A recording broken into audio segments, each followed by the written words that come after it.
I pulled into Nazareth, was feeling about half past dead.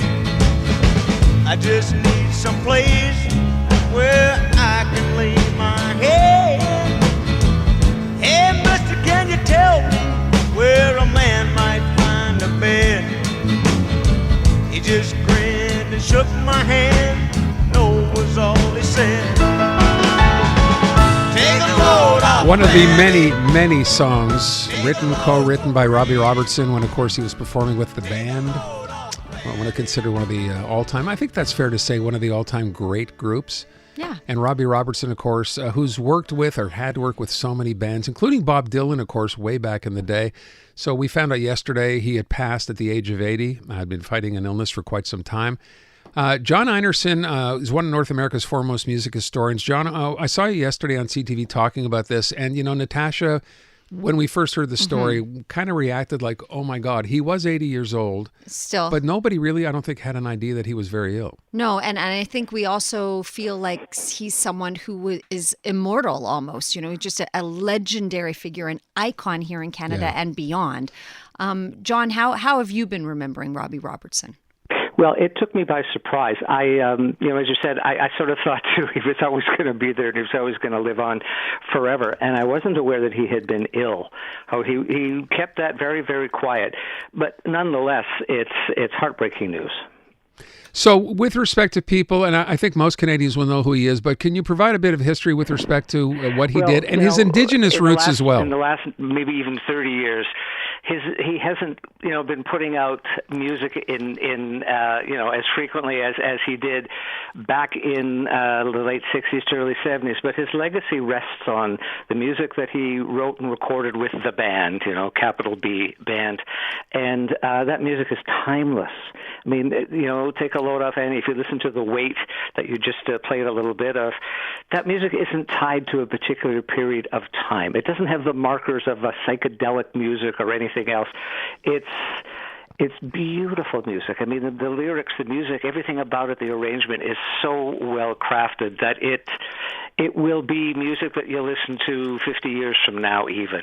And he managed to create a body of work during that period of time of about 5 or 6 years with the band that will stand up, and his legacy is based on that period of time. I wonder, I mentioned just quickly before you began about his Indigenous roots, because there's a tie in here as well to where Robbie Robertson came from. Yeah, his background was Mohawk, and he spent a lot of his summers on a Mohawk reservation and, really learning the culture. But you never knew about his Mohawk roots throughout his time. I mean, when he was with, Bob Dylan, and before that with Ronnie Hawkins, and then with the band, it wasn't until really the late 1980s and into the 1990s that he began to look back into his past and look into his heritage and his roots, and began to write music about the Indigenous experience and integrating Indigenous sounds and tones as well.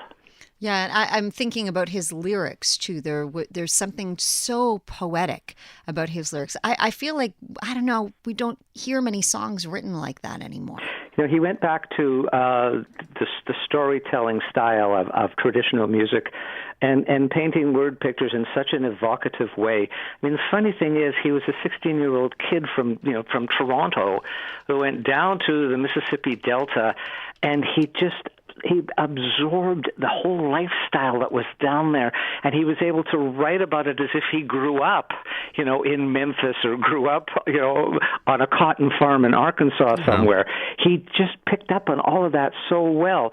But he also was fortunate to be writing for Levon Helm, who was the drummer in the band, and the only American. The other 4 guys were Canadians.